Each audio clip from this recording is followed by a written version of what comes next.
Hello po sa inyong lahat mga ka-crypto. Ako po si Pinoy Crypto Trader at sa video na ito ay atin mo pag-uusapan ang aking technical analysis dito kay Fluky Ino ngayon pong May 22 taong 2024. At ang atin pong nakikita rito ay ang daily chart time frame nitong si Fluky Ino kung saan ay mapapansin po natin dito na nagkaroon na po siya ng breakout sa upper portion ng kanyang ascending triangle pattern dito. Kaya yan, isa po itong bullish breakout kaya nagpapatuloy po sa pag-angat sa presyo itong si Fluky Ino. At mukhang malapit na po niyang patamaan yung nakaabang rito na ating isang take profit or sell pending order sa presyong 30 digits 25,433. Kaya yan, bago po tayo magpatuloy ay nais ko lamang po munang bigyang linaw ang aking disclaimer kung saan ang nilalaman po ng video na ito ay hindi po ito isang financial advice. For education and information purposes lamang po ang layunin nito. Maliban po dito ay nais ko na rin pong magbigay babala na wala pong kahit anumang group chat ang Pinoy Crypto Trader. Yan, check po muna natin ang kanyang performance dito kay CoinMarketCap kung saan ay umangat po siya ng 11.08% dito sa kanyang 24-hour performance. At ang kanyang 7-day performance naman po ay umangat po ng 18.34%. Yan, bakit kaya bumabagsak itong si Dogwave Hat? Yan, bumagsak po yung kanyang performance dito. Samantalang yung kasama niyang mga top meme coins dito ay nagsisiakiyatan. Kaya, yan, hindi natin alam kung ano ang nangyayari dito kay Dogwave Hat. Pero, i-research po natin yan mamaya. Ayan, para alamin natin kung anong bang nangyayari sa kanya. Pero, syempre, sa bidong ito ay yung ating tinututukan ay itong si Fluky Ino. Ngayon yung kanyang market cap ay umangat din po ng 11.23% at ang kanyang trading volume ay ayan, nagkaroon po siya ng surge na 111.40%. Kaya nagre-reflect po yan sa kanyang kasalukuyang presyo ngayon na ayan, bumubuo po siya ng dalawang ayan, mula pa noong April 20 ay tatlong magkakasunod po ang kanyang nabuong mga bullish na candlestick. Yung pangatlo ay kasalukuyang binubuo po niya ito. Kaya mukhang magpapatuloy po ito. Ayan, baka malamang ay susunod ay mga bullish candlestick kasi ang mabubuo rito kasi meron po tayong malaking magaganap na event ngayon dito kay Fluky Ino. Magsusunog po sila ng malaking amount ng Fluky Ino. At sa tingin ko ay mamaya po yan. At ayan, check po natin sa kanilang official X account kung nakalagay po rito. At ayan, March 22 pala yan. Ito po, iba po pala ito. Chuki to launch on token finds decentralized launchpad. Ayan, ang Chuki. Ayan, mga bagong token na naman ito. Ayan, ito po ay mailalabas dito sa TokenFi na decentralized launchpad yan, ni Fluky Ino. Ayan, 19 hours dive into the future with DTCC's blockchain pilot featuring Chainlink analyzed by TokenFi. Ayan, mukhang may kaugnayan na po ngayon itong si Chainlink dito kay TokenFi. Yan, ito po yung sinasabi ko na malaking isasagawa nilang pagsusunog mamaya. Yan, May 22, 2024. In line with the decision of the Fluky DAO, 15.2 billion Fluky Ino tokens will be burnt on May 22, 2024. Kaya ngayon po yan. Ayan, nahuhuli po kasi sila ng oras dito sa ibang bansa at nauuna po tayo. Kaya malamang ay baka mamaya po nila isasagawa ang pagsusunog na ito. Kasi hindi pa natin nararamdaman. Pero pag nagkaroon po ng impact yan ay sa tingin ko ay makakaranas po siya ng isang price surge dito. At malamang dito na po niya siguro patatamaan yung ating nakaabang rito na take profit dito po sa presyong 30 digits 433. Kaya yan, abangan po natin yan mamaya. Yan, yan po yung mga latest na update nila sa araw na ito. Kaya, ayan. Ngayon ay balikan na po natin ang pagti-technical analysis dito kay Fluky Ino sa kanyang daily chart time frame na ito. Sa mga bago lamang po pala rito ay ang aking ginagamit po rito sa pag-a-analysis dito kay Fluky Ino ay ang TradingView platform. Libre po itong gamitin. Pero yung mga free version ay limitado lamang po na gumamit ng hanggang tatlong mga indicators.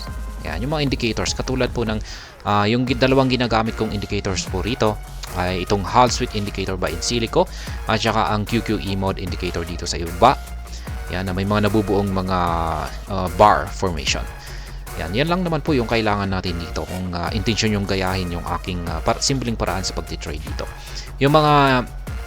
Yung mga lines, yan, yung mga lines, mga arrow signs na itong mga Fibonacci indicator dito ay mga default indicator po yan. Hindi po yan kasali sa limit na indicator po natin gamitin. Yung mga indicator po na ito ay yung galing yung mga mula po ito sa mga programmers. Yan, yung mga prinogram po ng mga mga developers. Yan po yung may limit. Pero yung mga default na indicators ay wala pong limit yan. Kaya ayan.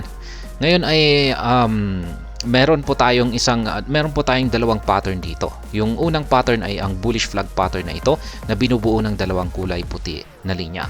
At maliban po rito ay meron din po tayong ascending triangle pattern dito. At pareho po silang nagkaroon ng breakout. Dito sa ating bullish flag pattern ay dito po siya nagkaroon ng breakout nitong May 4. At dito naman po sa ating ascending triangle pattern ay kahapon lamang po ito nagkaroon ng breakout. Ngayon ay yung pinakamataas po na price target na nakikita ko pa rin na posibleng akyatin ni Fluky Ino ay ang nandito. Nasa presyong 30 digits 31,539. At ang aking naging basehan po rito ay yung kanyang breakout dito sa ating bullish flag pattern na ito. Kaya malakas po ang aking paniniwala base sa aking analysis na aakyatin ni Fluky Ino ang presyong 30 digits 31,539. Malamang ay baka aakyatin pa niya ito ngayon. Depende sa magiging impact ng kanilang susunugin mamaya. Ayan, maliban po rito ay may nakaabang na rin na isa pang take profit natin dito. Isa pong sell pending order dito sa presyong 30 digits 25,433. Ayan. Kung na-hit na po yung dalawang price target natin dito ay ang sunod po nating aasahan dito na magiging price target natin ay ang ating Fibonacci indicator. Katulad ni Pepe, magpa-plot po tayo ng ating Fibonacci indicator dito.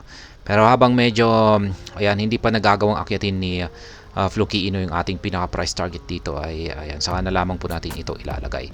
Ngayon, ayan po ulit, kung gusto po ninyong kopyahin yung aking simpleng paraan sa pagti-trade dito kay Fluky Ino, ayan po yung aking mga spot trading positions. Ayan, mga live spot trading positions dito.